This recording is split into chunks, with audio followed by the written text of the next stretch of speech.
आता एक breaking news अशी आहे की सामाजिक कार्यकर्ता अंजली दमानिया यांनी बीडचे जिल्हा शल्य चिकित्सक डॉक्टर अशोक थोरात यांच्याबाबत एक्सवर माफ करा एक्स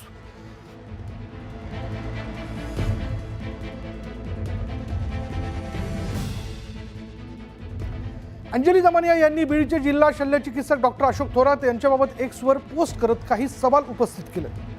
हॉटेल पियुष इन हे अंबेजोगाई इथलं हॉटेल कोणाचं आहे याची चौकशी व्हायला हवी अशी मागणी जी आहे ती अंजली दमानिया यांनी केली आहे। मोठ्या आशीर्वादाने थोरातांचं बीडमध्ये पुन्हा आगमन झालंय असं म्हणत दमानियांनी चौकशीची मागणी केली आणि या संदर्भामध्ये आम्ही डॉक्टर अशोक थोरात यांच्याशी फोनवर संपर्क साधला असता 10 दिवस रजेवर असून माझा आणि कराडच्या उपचाराशी काही एक संबंध नाही अशी प्रतिक्रिया डॉक्टर थोरात यांनी दिली आहे।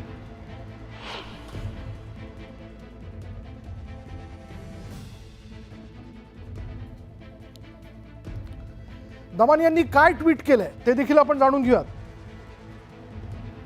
त्यांनी असं म्हटलंय की हॉटेल पियुष इन हे अंबेजोगाईतील हॉटेल कोणाचं आहे। मला अशी माहिती मिळते की डॉक्टर अशोक थोरातांचं आहे। थोरात बीड रुग्णालयात सिव्हिल सर्जन आहेत याची चौकशी व्हायला हवी। त्यांच्याच खाली संतोष देशमुखांचं शवविच्छेदन झालं। वाल्मिक कराडला 2दा रुग्णालयात आणण्यात आलं। 11 रुग्णांना बाहेर काढून ठणठणीत गुन्हेगाराला आयसीयूत ठेवण्यात आलं।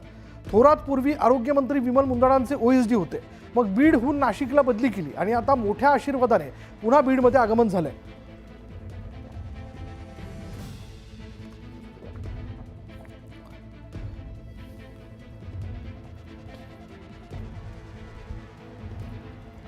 त्यामुळे आता अंजली दमानियांच्या या ट्विट नंतर डॉक्टर अशोक थोरात यांच्याबद्दल जे प्रश्न या ठिकाणी उपस्थित होतात ज्याची उत्तरं खरं तर त्यांनी द्यावी असं अपेक्षित होतं। आम्ही त्यांना संपर्क देखील साधला, पण मी 10 दिवस रजेवर असल्याचं त्यांनी म्हटलं आणि त्यांनी असं म्हटलंय की कराडच्या उपचाराशी माझा काही एक संबंध नसल्याचं त्यांनी म्हटलेलं आहे। पण पुन्हा एकदा अंजली दमानियांनी काय ट्विट केलंय बघा, ज्यावरनं आता हे प्रश्न उपस्थित होताना दिसत आहेत।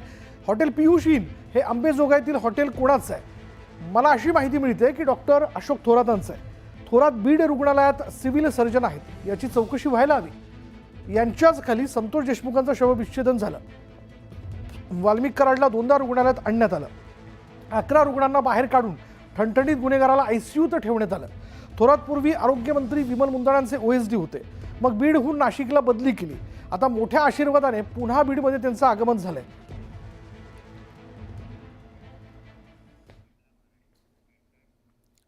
आणि आता पुन्हा एकदा इतरही